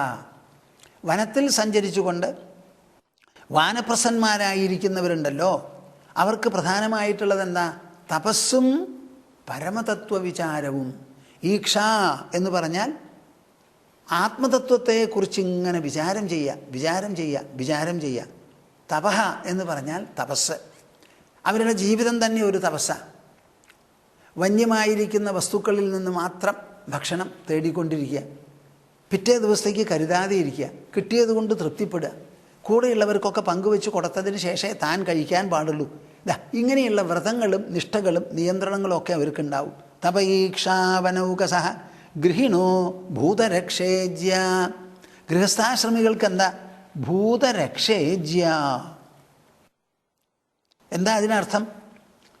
താൻ മാത്രം ജീവിച്ചാൽ പോരാ, 4 ഭാഗത്തുമുള്ള ഭൂതങ്ങൾ. ഞാൻ പറഞ്ഞല്ലോ കാക്കയ്ക്ക് അന്നം കൊടുക്കുക എന്നൊക്കെ. ഉറുമ്പിന് അരിപ്പൊടി തിന്നാൻ കൊടുക്കുക അണിഞ്ഞിട്ട്. അങ്ങനെ എല്ലാ ഭൂതങ്ങളുടെയും രക്ഷ, ഹിജ്യ, യാഗയജ്ഞങ്ങൾ, ഹവിസ്, ഹോമം, ഈ മാതിരി കാര്യങ്ങളും ചെയ്യണം. ദ്വിജസ്യ ആചാര്യസേവനം. ദ്വിജൻ എന്ന് പറഞ്ഞാൽ ബ്രഹ്മചാരി. ആ ബ്രഹ്മചാരിക്ക് ആചാര്യസേവനം, ഗുരുവിൻ്റെ അടുത്തിൽ ചെന്ന് താമസിച്ച് അദ്ദേഹം പറയുന്നത് പഠിക്കുന്നതോടൊപ്പം എത്രയും അദ്ദേഹത്തെ സേവനം ചെയ്യുക. അപ്പം 4 ആശ്രമങ്ങളിൽ കാതലായിട്ടുള്ള കാര്യം പറഞ്ഞു ഇവിടെ. ഭിക്ഷോർധർമ്മ ശമോ അഹിംസ തപൈക്ഷ വനൗകസഹ ഗൃഹിണോ ഭൂതരക്ഷേജ്യ. അപ്പം നിങ്ങളെല്ലാവരും കൂടുതലും ഗൃഹസ്ഥന്മാരാണ്. നിങ്ങൾ എന്ത് വിചാരിക്കണം? ഞങ്ങൾ ജീവിക്കുന്നത്, ഞാൻ സമ്പാദിക്കുന്നത് എൻ്റെ ഭാര്യയ്ക്കും കുട്ടികൾക്കും വേണ്ടിയിട്ടാണ് എന്ന് വിചാരിക്കരുത്. നിങ്ങളുടെ സമ്പാദ്യം എവിടുന്നാണ് വരണേ? സമാജത്തിൽ നിന്നാണ് വരുന്നത്. ഞാൻ ഈ പറഞ്ഞാൽ നിങ്ങളത് മനസ്സിലാക്കുമോ? മനസ്സിലായോ? 2 തരത്തിലാണല്ലോ ഇവിടെ പണം ഉണ്ടാവുക. ഒരു തരം ഭൂമിയിൽ കൃഷി ചെയ്യുക, കൃഷി ചെയ്തിട്ട് മുളച്ചുണ്ടാവുന്ന സാധനങ്ങൾ അവസാനം ഫലങ്ങളാണെങ്കിൽ ഫലങ്ങൾ, പൂക്കളാണെങ്കിൽ പൂക്കൾ, ഇലയാണെങ്കിൽ ഇല, ആ സാധനങ്ങൾ വിറ്റിട്ട് കിട്ടുന്ന പണം. ഈ വിൽക്കുക എന്നുള്ള വാക്കിന് അർത്ഥം എന്താ? എനിക്ക് ഇത്ര സാധനങ്ങളുണ്ട്, ഉപയോഗമുള്ളവർ വന്ന് മേടിച്ചോളൂ, നേരിട്ടോ അല്ലെങ്കിൽ കച്ചവടക്കാർ മുഖേനയോ. അപ്പോൾ എത്ര പറ നെല്ലുണ്ടായി? എല്ലാവരും അറ്റ്ലീസ്റ്റ് ഗവൺമെൻറ്റെങ്കിലും അത് പ്രൊക്യൂർ ചെയ്ത് കൊണ്ടുപോകണം. അത് പ്രൊക്യൂർ ചെയ്ത് കൊണ്ടുപോയിട്ട് കൊടുക്കണതായിരിക്കുക ഉപയോഗിക്കുന്ന ജനങ്ങൾക്ക്. അപ്പം അതിന് വില അവസാനം എവിടുന്നാണ് വരുന്നത്? സമാജത്തിൽ നിന്ന്, സമാജാംഗങ്ങളിൽ നിന്ന്, കൃഷി ഉൽപ്പന്നങ്ങൾക്ക്. ഇനി വ്യവസായോത്പന്നങ്ങൾക്കോ എവിടുന്നാണ് ഉണ്ടാവുന്നത്? ഇപ്പോൾ ബാറ്റ കമ്പനിയുടെ ഷൂവും ചെരുപ്പും ഒക്കെ മേടിക്കുന്നത് ആരാ? ടാറ്റ കമ്പനി ഉണ്ടാക്കുന്ന സ്റ്റീൽ മുഴുവൻ മേടിക്കുന്നത് ആരാ? കാറ് മുഴുവൻ മേടിക്കുന്നത് ആരാ? അവസാനം മുഴുവൻ ജനങ്ങളാണ്. അപ്പോൾ ജനങ്ങളിൽ നിന്നാണ് നമുക്ക് പണം കിട്ടണേ എന്നുള്ളത് നമ്മൾ മനസ്സിലാക്കണം. ആ കിട്ടുന്ന പണം നമുക്കും നമ്മുടെ കുടുംബങ്ങൾക്കും മാത്രമാണെന്ന് നിങ്ങൾ വിചാരിച്ചാൽ മനുഷ്യധർമ്മത്തിന് വിരോധമാണത്. മൃഗങ്ങൾ അങ്ങനെ വിചാരിച്ചാൽ എനിക്ക് ഉപദ്രവമില്ല, അവർക്ക് ബുദ്ധിയില്ല. നമുക്ക് ബുദ്ധിയുണ്ട്, ആലോചിച്ച് കണ്ടുപിടിക്കാൻ പറ്റും. അതുകൊണ്ട് എന്തു വേണം? നമുക്ക് എപ്പോഴും നമ്മുടെ മനസ്സിൽ അഭിപ്രായമുണ്ടാവണം, ഞാൻ മാത്രമല്ല, എന്നെപ്പോലെ അനവധി ജീവജാലങ്ങളുണ്ട്. ഒരിക്കൽ പറയണ കേട്ടു, ഗുജറാത്തിൽ മയിലുകളെല്ലാം ഭക്ഷണമില്ലാതെ അവർ താമസിച്ചിരുന്ന സ്ഥലം വിട്ട് കൂട്ടത്തോടെ പ്രയാണം തുടങ്ങിയത്രേ. ഒരു വിദ്യാർത്ഥി കുറേശ്ശെ ആയിട്ട് പൈസയൊക്കെ കളക്ട് ചെയ്ത് അവർക്ക് ഭക്ഷണം കൊടുത്ത് നിലനിർത്താൻ നോക്കിയെന്ന്. ഇവിടെ മയിൽ ചത്തുപോണു ഭക്ഷണമില്ലാതെ എന്ന് പറഞ്ഞാൽ മനുഷ്യനും ചത്തുപോകും ഭക്ഷണമില്ലാതെ. എല്ലാം ജീവജാലമാണ്. നമ്മളാരും സൃഷ്ടിച്ചതല്ല മനുഷ്യരാശിയെ. ആര് സൃഷ്ടിച്ചോ ആ ആൾ തന്നെയാണ് ഇവിടെ പക്ഷിവർഗങ്ങളെയും മൃഗവർഗങ്ങളെയും പ്രാണികളെയും ഇഴജന്തുക്കളെയും മൂട്ടയും കൊതുവും ഒക്കെ സൃഷ്ടിച്ചിട്ടുള്ളത്. അതിൽ നമ്മളെ ഉപദ്രവിക്കുന്നതിനെ ചിലപ്പോൾ നമ്മൾ അകറ്റി നിർത്താം. ഉപദ്രവിക്കാത്ത ജീവജാലങ്ങൾ എത്രയുണ്ട് ചുറ്റുപാടും, അവരവരുടെ പാട്ടിൽ നിന്നോട്ടെ. കാക്കകളുണ്ട്, എവിടെയോ പോയി എന്തെല്ലാം സ്കാവെഞ്ച് ചെയ്ത് വരുന്നു വൈകുന്നേരം. നിങ്ങളെ ആരെങ്കിലും കാക്ക ബുദ്ധിമുട്ടിക്കുന്നുണ്ടോ? ബുദ്ധിമുട്ടിക്കണില്ലല്ലോ. നിങ്ങളെന്തിനാ കാക്കയെ ബുദ്ധിമുട്ടിക്കണത്? അപ്പോൾ എന്തെങ്കിലും ഉണ്ടെങ്കിൽ ഭൂതങ്ങൾക്ക് രക്ഷ നൽകാൻ അതിലൊരു താല്പര്യമാണ് നമുക്ക് വേണ്ടത്. ദ്വിജസ്യ ആചാര്യസേവനം ബ്രഹ്മചര്യം തപശൗചം സന്തോഷോ ഭൂതസൗഹൃദം ഗൃഹസ്ഥസ്യ അഭി ഋതൗ ഗന്തുഃ സർവേഷാം മധുപാസനം. ശ്രദ്ധ വെച്ച് കേട്ടോളൂ. ബ്രഹ്മചര്യം തപശൗചം സന്തോഷോ ഭൂതസൗഹൃദം ഗൃഹസ്ഥസ്യ അഭി ഋതൗ ഗന്തുഃ സർവേഷാം മധുപാസനം. ബ്രഹ്മചര്യം, തപസ്, ശൗചം, സന്തോഷം, ഭൂതസൗഹൃദം. ഗൃഹസ്ഥന് ഋതൗ ഗന്തുഃ സർവേഷാം മധുപാസനം. ഈ ശ്ലോകത്തിന് ഒന്നിലധികം തരത്തിൽ അർത്ഥം പറയാം. എനിക്ക് തോന്നണത് ആചാര്യന് സേവിക്കണം, ബ്രഹ്മചര്യം, തപസ്, ശൗചം, സന്തോഷം, ഭൂതസൗഹൃദം ഇതെല്ലാം വേണം. ആർക്ക്? ബ്രഹ്മചാരിക്ക്. ബ്രഹ്മചര്യം വേണം, തപസ് ചെയ്യണം, ശൗചം വേണ്ടതുപോലെ 2, 3, 4 നേരം കുളിക്കുക, ആചമനാദികൾ നടത്തുക, ഒന്നിലും കുറവ് വരുത്താതെ ഇരിക്കുക. സന്തോഷം, മനസ്സിനെ സന്തോഷത്തോടു കൂടി നിർത്താം. ഒരിക്കലും നമ്മുടെ മുഖം ചൂളരുത്, നെറ്റി ചുളുക്കരുത്, പുരികം ചുളിഞ്ഞു പോകരുത്. എന്തു തന്നെ വന്നാലും ഉത്സാഹത്തിന് കുറവ് വരാതെ എപ്പോഴും നിർത്തിക്കൊണ്ടിരിക്കുക. ഭൂതസൗഹൃദം, 4 ഭാഗത്തുമുള്ള ജീവജാലങ്ങളെക്കുറിച്ച്, മനുഷ്യരെക്കുറിച്ച് പ്രത്യേകിച്ചും ഒരു സുഹൃത്താണെന്ന് ഞാൻ എന്ന് വിചാരിക്കണം എപ്പോഴും. അങ്ങനെ ഗൃഹസ്ഥനോ അഭി ഋതൗ ഗന്തുഹു. ഋതുകാലത്ത് മാത്രം ഋതുസ്നാതയായ ഭാര്യയുടെ അടുത്ത് സമീപിക്കുന്ന ഒരു ചിട്ട എപ്പോഴും പാടില്ല, അതൊന്ന് ഒഴിഞ്ഞു നിൽക്കണം. അപ്പം ഗൃഹസ്ഥസ്യ അഭി ഋതൗ ഗന്തുഹു ഋതുസ്നാതാ സമീപനം. ഋതുസ്നാതാ സമീപനം, തൻ്റെ ഭാര്യയെ സമീപിക്കുകയാണെങ്കിലും രഹസ്യമായി അത് ഋതുസ്നാതയായിരിക്കുന്ന സമയത്ത് മാത്രമേ പാടുള്ളൂ. സർവേഷാം മതുപാസനം, എല്ലാവർക്കും ഉള്ളതാണ് ഈശ്വരനെ ഉപാസിക്കുക എന്ന് പറയുന്നത്. അപ്പം ഈശ്വരോപാസനം എന്ന് പറഞ്ഞാൽ അത് എല്ലാവർക്കും ഒരുപോലെയുള്ളതാണ്. അത് ബ്രഹ്മചാരി, ഗൃഹസ്ഥൻ, വാനപ്രസ്ഥൻ, സന്യാസി എല്ലാവർക്കും തന്നെ.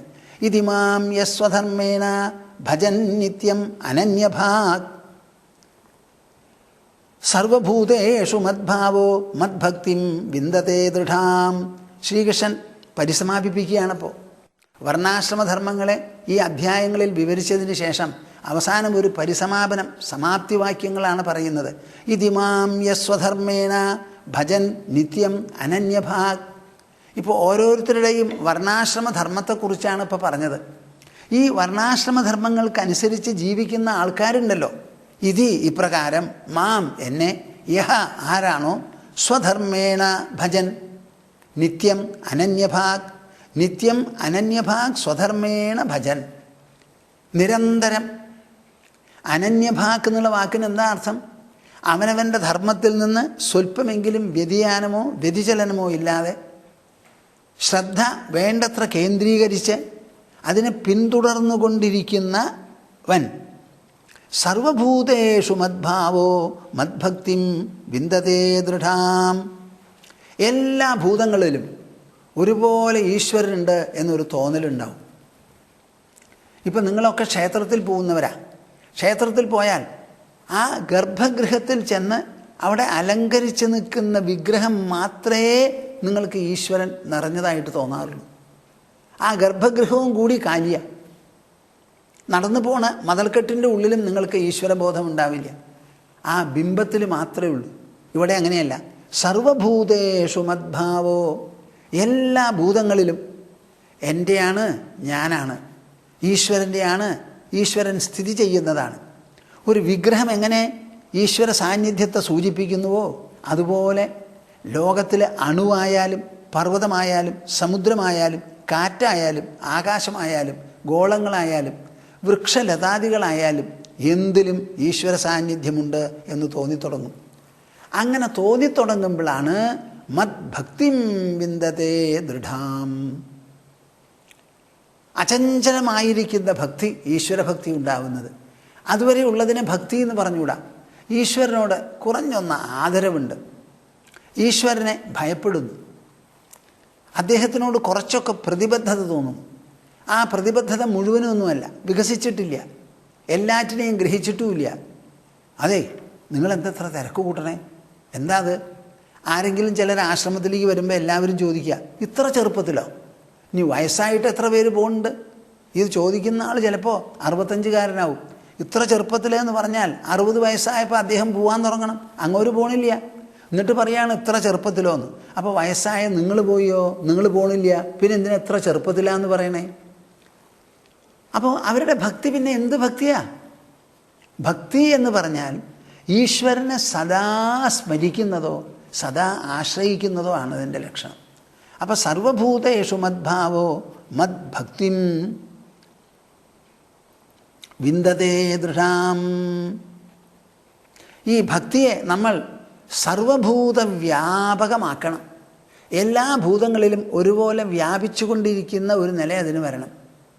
അതിന് വിഗ്രഹത്തിൽ നിന്ന്, പടത്തിൽ നിന്ന്, പത്മത്തിൽ നിന്ന്, സാളിഗ്രാമ ശിവലിംഗാദികളിൽ നിന്ന് എടുത്ത് എല്ലാ ദിക്കിലും നിറഞ്ഞിരിക്കണു എൻ്റെ ഈശ്വരൻ. അങ്ങനെ ഒരു സാന്നിധ്യമാണ് സാർവത്രികം എന്നുള്ള തോന്നൽ നമുക്ക് വരണം. ഇതിമാം യസ്വധർമ്മേണ ഭജൻ നിത്യമനന്യഭാഗ് സർവഭൂതേഷു മദ്ഭാവോ മദ്ഭക്തിം വിന്ദതേ ദൃഢാം. കൃഷ്ണൻ പറയാണ്, ഭക്തിയോദ്ധവാനപായിന്യ സർവലോകമഹേശ്വരം സർവോത്പത്യപ്യയം ബ്രഹ്മ കാരണം മോപയാതി സഹ.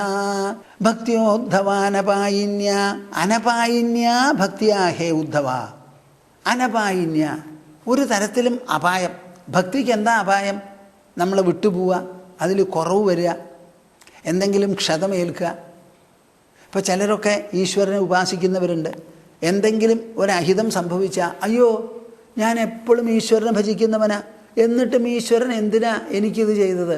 അദ്ദേഹം ഇതൊക്കെ ചെയ്യാണ്ടിരിക്കുക. അദ്ദേഹം സൃഷ്ടിച്ച ലോകത്തിൽ നിങ്ങളുടെ ഇഷ്ടത്തിനനുസരിച്ച് നിങ്ങൾ നടക്കണു. ശാസ്ത്രം പോലും നമ്മുടെ പൂർവികർ കണ്ടുപിടിച്ച് രചിച്ചിട്ടാണ് നമ്മുടെ മുൻപിലുള്ളത്. ഈശ്വരൻ രചിച്ചതൊന്നുമല്ല. അങ്ങനെയുള്ള ലോകത്തിൽ എന്തോ കാരണത്താൽ നിങ്ങൾക്കൊരു അഹിതം സംഭവിച്ചു. ആ സംഭവിച്ചതിൻ്റെ പേരിൽ നിങ്ങൾ എന്താ പറയണത്? അയ്യോ, of all the people why me? ഇക്കണ്ട ആൾക്കാരുള്ളപ്പോൾ എന്നെ തെരഞ്ഞെടുത്ത് ഈശ്വരൻ ശിക്ഷിച്ചത് എന്തിനാ? അദ്ദേഹം ശിക്ഷിക്കാനുള്ളവനോ അതോ ശിക്ഷിക്കപ്പെട്ടവരെ രക്ഷിക്കാനുള്ളവനോ? അതിലൊക്കെ വളരെ തെറ്റിദ്ധാരണയുണ്ട്. അപ്പോൾ ഭക്തി അങ്ങോട്ട് കുറയും. വിളക്ക് കൊളുത്തി, ഇന്നലെ വരെ വിളക്ക് കൊളുത്തിക്കൊണ്ടിരുന്ന ആൾ ഇന്ന് മുതൽക്ക് വിളക്ക് കൊളുത്താതെയാവും. നിങ്ങൾ വിളക്ക് കൊളുത്തിയില്ലെങ്കിൽ ഈശ്വരന് കണ്ണ് കാണില്ല എന്നാണ് തോന്നുന്നത്. എന്താ അതിനൊക്കെ അർത്ഥം? അപ്പം അതൊന്നും ഒരു ഭക്തിയാണെന്ന് പറഞ്ഞുകൂടാ. ഈശ്വരനോടൊരു ആദരവുണ്ട്, അത്രയെങ്കിലും ഉണ്ടല്ലോ. അപ്പം അനപായിന്യ ഭക്തിയ എന്ന് പറയുന്നതിന് വലിയ അർത്ഥമാണ്. നമ്മൾ ലോകത്തിൽ ജീവിക്കുമ്പോൾ പല വിധത്തിലുള്ള കഷ്ടനഷ്ടങ്ങളും ഉണ്ടാകണം എന്നല്ല ഞാൻ പറയുന്നത്, ഉണ്ടായേക്കാം. അകാല മരണങ്ങൾ സംഭവിക്കാം, അപമൃത്യു ഉണ്ടാവാം. ഇതൊക്കെ ഒഴിവാവാൻ വേണ്ടി നമുക്ക് പ്രാർത്ഥിക്കാം. പ്രത്യേക കർമ്മങ്ങളുണ്ട്. ഇപ്പോൾ മൃത്യുഞ്ജയ മന്ത്രം എന്നൊരു മന്ത്രം ഉണ്ടല്ലോ. മൃത്യുഞ്ജയ മന്ത്രം എന്താ അതിനർത്ഥം? മൃത്യുവിനെ ജയിക്കുകയാണ്. ആർക്കെങ്കിലും സാധിക്കുമോ? എന്നാലും മന്ത്രം പറയുന്നുണ്ട്. ഒരാൾ മരിക്കാൻ പോകുന്നുണ്ടെങ്കിൽ ആ മരണത്തിൽ നിന്ന് രക്ഷപ്പെടുത്താൻ ഒരാൾക്ക് സാധിക്കുമോ? സാധിക്കില്ല എന്നുള്ളതാണ് സത്യം. എന്നാലും ഒരാൾക്ക് അങ്ങനെ തോന്നുന്നുണ്ടെങ്കിൽ നമ്മുടെ പൂർവികർ അതിനൊരു മന്ത്രം ഉണ്ടാക്കി പറഞ്ഞു തന്നിരിക്കുക. ഞങ്ങൾ ഇക്കൊല്ലം ആലോചിക്കുന്നു നൈമിഷാരണ്യത്തിൽ. എൻ്റെ മനസ്സിലുള്ളതാ, ധാരാളം വാഹനങ്ങൾ കൂടിയിരിക്കുക, തലങ്ങും വിലങ്ങുകയാണ്. കൊച്ചിയിലേക്കൊക്കെ എയർപോർട്ടിൽ പോകുമ്പോൾ ഞങ്ങൾ പലപ്പോഴും ആക്സിഡൻറ്റ് കാണാറുണ്ട്. ഇപ്പോൾ രണ്ട് ലൈൻ ടു ആൻഡ് ഫ്രോ ഒരു ഐലൻഡും കൂടി വന്നപ്പോൾ കുറേ സമാധാനമാണ്. അപ്പോൾ നമുക്ക് റോഡ് ഉണ്ടാക്കി, വാഹനങ്ങളെ അനുസരിച്ച് അതിന് വീതി കൂട്ടി, അതിന് ക്രമീകരണങ്ങൾ വർദ്ധിച്ചു, വാഹനങ്ങളെയൊക്കെ വേണ്ടതുപോലെ നിയമപ്രകാരം സംരക്ഷിച്ചു, ടയർ മാറ്റേണ്ടപ്പോൾ മാറ്റി, അത് പുതുക്കേണ്ടത് പുതുക്കി, സ്പീഡ് പറഞ്ഞ മാതിരി നിയന്ത്രിച്ചു, ആ തിരിവ് വരുമ്പോൾ അതിന് റെഗുലേറ്റഡ് ആയിട്ട് പോയി. ഇങ്ങനെ ട്രാഫിക് നിയമങ്ങൾ വേണ്ടതുപോലെ പരിപാലിച്ചുകൊണ്ട് വാഹനങ്ങളെയും വേണ്ടതുപോലെ ശ്രദ്ധിച്ച് തിരുത്തി റിപ്പയർ ചെയ്ത് നന്നാക്കി വച്ചാൽ ആക്സിഡൻറ്റ് ഉണ്ടാവേണ്ട ആവശ്യമില്ല. ഇപ്പോൾ റെയിൽവേയുടെ സ്ഥിതി എന്താ? ഒക്കെ ഇലക്ട്രോണിക് സിഗ്നൽസാണ്. മനുഷ്യഹസ്തങ്ങൾ തന്നെ വളരെ കുറവാണ്. അങ്ങനെ വരുമ്പോൾ അപകടങ്ങൾ വളരെ കുറഞ്ഞു, തീരെ ഉണ്ടാവില്ല. നമ്മുടെ റോഡുകളിൽ ഒരു കൊല്ലത്തിൽ 15 ലക്ഷം പേരാണ് ആക്സിഡൻറ്റിൽ മരിക്കുന്നത്. ഇതിനെല്ലാം കാരണം എന്താ? നമ്മുടെ പെരുമാറ്റ ദൂഷ്യം, നമ്മുടെ ശ്രദ്ധക്കുറവ്, നമ്മുടെ അറിവില്ലായ്മ, ഒരു കൂട്ടായ്മ ബോധം നമുക്കില്ല. ഞാൻ എൻ്റെ കയ്യിലൊരു കാറുണ്ട് അല്ലെങ്കിൽ വണ്ടിയുണ്ട് എന്ന് പറഞ്ഞ് എൻ്റെ ഇഷ്ടത്തിന് ഓടിക്കരുത്. ചിലരൊക്കെ ഉണ്ട് മോട്ടോർ ബൈക്ക്, അതിൻ്റെ തൊപ്പി തുറന്നു വിട്ടിട്ടാണ് അവർ പപ്പാന്നാണ് അടിച്ചെടുക്കുക. ഞാൻ റോട്ടിൽ കൂടി പോകണമെന്ന് സർവ്വ ആൾക്കാർ അറിയണമെന്ന്, ആ സൈലൻസറൊക്കെ നീക്കിയിട്ട്. എന്താ ഇതിനൊക്കെ അർത്ഥം? എല്ലാറ്റിനും ഉണ്ട് ഒരു നിയമം, ഒരു വ്യവസ്ഥ.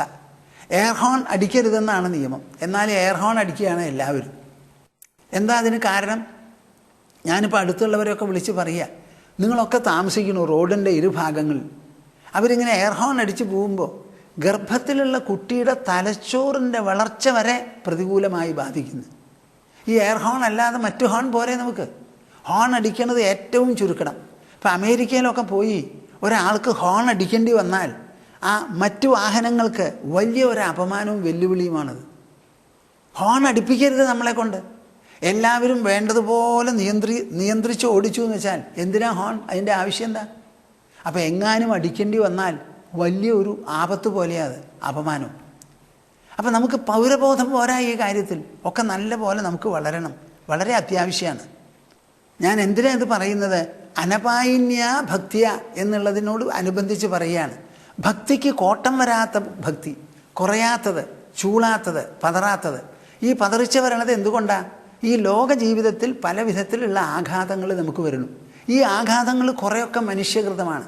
ഇപ്പോൾ റോഡ് അപകടങ്ങളെ പറ്റി പറയുകയാണ്. ഇതൊക്കെ നമ്മളാണ് ഉണ്ടാക്കി തീർത്തിരിക്കുന്നത്. റോഡ് ഉണ്ടാക്കിയത് നമ്മളാണ്, വാഹനങ്ങൾ നമ്മുടെയാണ്. ഓടിക്കുന്ന നിയമങ്ങളും നമ്മുടെയാണ്. അങ്ങനെയുള്ള സമയത്ത് ഈശ്വരൻ എന്താ സ്ഥാനം? അപ്പോൾ ഒരു 15 ലക്ഷം പേര് വീതം പ്രതിവർഷം മരിക്കണു എന്നുണ്ടെങ്കിൽ ഇതിനിപ്പോൾ ഈശ്വരനെ കുറ്റം പറഞ്ഞിട്ട് എന്ത് വേണം? ഈശ്വരനെ കുറ്റം പറഞ്ഞ് ഈശ്വരനോട് വിട്ടുകൊടുക്കുക അല്ല. പക്ഷേ നമുക്ക് പരിശ്രമിക്കാം. അപ്പോൾ എന്തെങ്കിലും അകാല മരണമോ അപായ മരണമോ വന്നാൽ നമ്മുടെ ഭക്തിക്ക് കോട്ടം വരരുത്. ഭക്തി കൂടുക വേണ്ടത്. അങ്ങനെയുള്ള മൃത്യുവിൻ്റെ വക്കിലാണ് നമ്മുടെ ജീവിതം. നമുക്കൊരു ആപ്തവാക്യമുണ്ട്. എന്താണത്? നഹി പ്രമാണം ജന്തൂനാം ഉത്തരക്ഷണജീവനേ. അടുത്ത ക്ഷണത്തിൽ ജീവിക്കുമോ എന്നുള്ളതിന് ഒരു പ്രമാണവും ജന്തുക്കൾക്കില്ല. അതുകൊണ്ട് എന്തു വേണം? ചരമശ്വാസവേലായാം യത് കൃത്യം തത് സദാഗുരു. ആ ചരമശ്വാസ സമയത്ത് നാം എന്തു ചെയ്യുമോ അതിപ്പോൾ തന്നെ എപ്പോഴും ചെയ്തുകൊണ്ടിരിക്കുക. ഈശ്വര സ്മരണയിൽ ഈശ്വരൻ്റെ മടിത്തട്ടിൽ കഴിഞ്ഞുകൂടാന്ന്. അപ്പോൾ എന്ത് അപായം വന്നാലും ഭക്തിയല്ല കുറയേണ്ടത്, ഭക്തി കൂടുകയാണ് വേണ്ടത്. നമുക്കുള്ള വിവേകം, നമുക്കുള്ള വൈരാഗ്യം, ലോകത്തെക്കുറിച്ചുള്ള വിലമതിപ്പ്, അതിലാണ് മാറ്റം വരുത്തേണ്ടത്. അല്ലാണ്ട് വിളക്ക് കത്തിക്കണത് നിർത്തുകയല്ല വേണ്ടത്. ഞാനിതൊക്കെ ഒരു സ്പന്ദമാനമായി ചിന്തിക്കുന്ന ആളാണ്. ഇപ്പം നമുക്ക് മരണഭയമുണ്ടെങ്കിൽ എന്താ ചെയ്യുക? മൃത്യുഞ്ജയ മന്ത്രം. ഞാൻ മുമ്പും പറഞ്ഞു, ഈ മൃത്യുഞ്ജയ മന്ത്രം എന്ന് വെച്ചാൽ മൃത്യുവിനെ ജയിക്കാൻ ഒരാൾക്കും സാധിക്കില്ല. എന്നാലും മൃത്യുഞ്ജയ മന്ത്രമുണ്ട്. എന്താ അതിൽ പറഞ്ഞിരിക്കണേ? മന്ത്രം വളരെ വിശേഷമാണ്. ത്രയംബകം യജാമഹേ സുഗന്ധിം പുഷ്ടിവർദ്ധനം ഉർവാരുഗമിവ ബന്ധനാത് മൃത്യോർമുക്ഷീയ മാ അമൃതാത്. മൃത്യുവിൽ നിന്ന് എനിക്ക് മോക്ഷം തരണം, അമൃതത്വത്തിൽ നിന്ന് എന്നെ മോചിപ്പിക്കരുത് എന്ന്. അപ്പം നമുക്ക് മർത്യത്വം ഈ ശരീരത്തിലാണ്, അമരത്വം ശരീരത്തിൻ്റെ ഉള്ളിലാണ്. ശരീരത്തിൻ്റെ ഉള്ളിലുള്ള ജീവനാണ് നാം. ആ ജീവന് വാസ്തവത്തിൽ ഒരു മൃത്യുവില്ല. നമ്മൾ തെറ്റിദ്ധരിക്കുക മൃത്യു ഉണ്ടെന്ന്. എന്നാലും മൃത്യുഞ്ജയ മന്ത്രം ജപിച്ചാൽ അപകടമരണത്തിന് സാധ്യതയുള്ളത് ഒഴിവായി കിട്ടും, അകാല മരണത്തിന് സാധ്യതയുള്ളത് ഒഴിവായി കിട്ടും എന്ന് പറയാറുണ്ട്. ഒരു മന്ത്രം തന്നിട്ടുണ്ട്, ജപിച്ചോളൂ. അപ്പോൾ ഇക്കാലത്ത് അപകടമരണം, വാഹനാപകടങ്ങൾ ഇതൊക്കെ കൂടുതലായപ്പോൾ ഈ കൊല്ലം നൈമിഷാരണ്യത്തിൽ ഏതായാലും ഞങ്ങൾ ഒരു 9-10 ദിവസം നീണ്ടു നിൽക്കുന്ന ഒരു ശ്രീമദ് ഭാഗവത തത്വസമീക്ഷാ സത്രം 10ാമത്തെ കൊല്ലാണ് നടത്താൻ പോണത്. അപ്പോൾ അതിൻ്റെ തുടക്കത്തിൽ തലേ ദിവസം ഒരു മൃത്യുഞ്ജയ മഹാസത്രം നടത്തണം എന്ന് തോന്നുക. ആലോചിച്ചുകൊണ്ടിരിക്കുകയാണ്. നടന്നു എന്ന് പറയാറായിട്ടില്ല, നടത്തുന്നു. എന്താ അതിൻ്റെ ഉദ്ദേശം? എവിടെ നോക്കിയാലും ആൾക്കാരുടെ മരണം.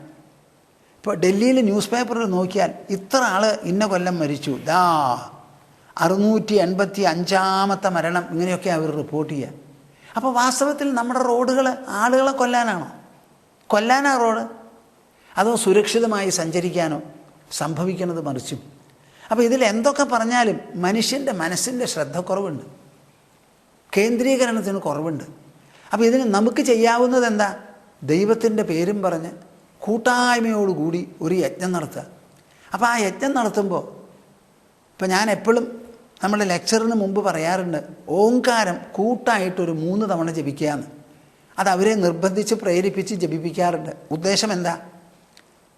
ജപിക്കുമ്പോൾ നിങ്ങൾക്ക് ശുദ്ധി ഉണ്ടാവും. അതിലേറെ ഈ ലോകത്തിലെ അന്തരീക്ഷത്തിൽ മുഴുവനും അതിൻ്റെ ഒരു മംഗള സ്വാധീനം വേണം എന്ന് പറഞ്ഞിട്ടാണ്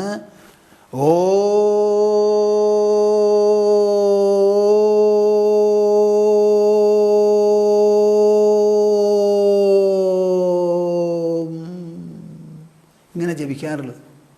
അതുപോലെ ഈ മൃത്യുഞ്ജയ മന്ത്രത്തിനും അങ്ങനെ ഒരു ശക്തിയുണ്ട്. എല്ലാ മന്ത്രങ്ങൾക്കും ഉണ്ട്, അഗ്നിഹോത്രത്തിനുമുണ്ട്. അപ്പോൾ എല്ലാവരെയും വിളിച്ച് അതിനുള്ള സാമഗ്രികൾ, ചിറ്റമൃത്, കറുകപ്പില്ല്, പ്ലാശിൻ്റെ മുട്ട എന്ന് പറഞ്ഞിട്ട് കുറേ സാധനങ്ങളുണ്ട്. ഇതെല്ലാം കൂടി വേണ്ടതുപോലെ ഹോമിക്കുക മന്ത്രങ്ങൾ പറഞ്ഞ്. എന്താ അതിൻ്റെ ഉദ്ദേശം? ഈ ഓടിക്കുന്നവരുടെ മനസ്സിൽ കുറച്ച് നിയന്ത്രണം വേണം, വണ്ടിയെ വേണ്ടതുപോലെ രക്ഷിക്കണം, പൊതുനിരത്തിലാണ് ഓടിക്കണേന്നുള്ള വിചാരം വേണം. അതുമാതിരി നമ്മൾ അറിഞ്ഞും അറിയാതെയും എവിടെ വേണമെങ്കിൽ മരണം വരാം. ഞാൻ ഇടയ്ക്കിടയ്ക്ക് ജനങ്ങളോട് പറയാറുള്ളതാണ്, ബോംബെയിൽ ഒരാൾ ഒരു തുമ്മൽ തുമ്മിയത്രേ. ആ തുമ്മലിൻ്റെ ശക്തി കൊണ്ട് മൂക്ക് പോയിട്ട് കാലിൻ്റെ മുട്ടിൽ ചെന്ന് ഇടിച്ചു എന്നാണ് പറയുന്നത്. ആ ആൾ മരിക്കുകയും ചെയ്തു എന്ന്. അപ്പോൾ മരണം എവിടെയും കാവലിരിക്കുക, നമ്മളെ പിടിക്കാൻ. അപ്പോൾ അതിൽ നിന്ന് ഒഴിവാവാൻ ഇങ്ങനെ ചില തപസ്സൊക്കെ ആവാം. അപ്പോഴും ഭക്തിയെ നമ്മൾ ബലി കഴിക്കരുത്. അനിഷ്ട സംഭവം നടന്നു, അകാല മരണം വന്നു കുടുംബത്തെ എന്നുണ്ടെങ്കിലും, അയ്യോ എന്തിനാ ഈശ്വരൻ എന്നെ ശിക്ഷിച്ചത്? ഞാൻ ഈശ്വരനെ ഇത്ര നാളും ഭജിച്ചിട്ട് എന്തുണ്ടായി? ഇനി ഭജനവും വേണ്ട, എനിക്ക് ഭക്തിയും വേണ്ട എന്ന് ഒരിക്കലും നിങ്ങളുടെ മനസ്സിൽ തോന്നിപ്പോവരുത്. നമ്മുടെ ഭക്തിയുടെ ഉദ്ദേശം ലോകത്തിൽ അറിഞ്ഞും അറിയാതെയും നടക്കുന്ന സംഭവവികാസങ്ങളെ സമമനസ്സോടുകൂടി നേരിട്ട് സമീകരിച്ച് സ്വാംശീകരിച്ചെടുത്ത് നമുക്ക് മുമ്പോട്ട് പോകണം. ജീവിതയാത്ര മുടങ്ങരുത്. ഇതാണ് ഉദ്ദേശം.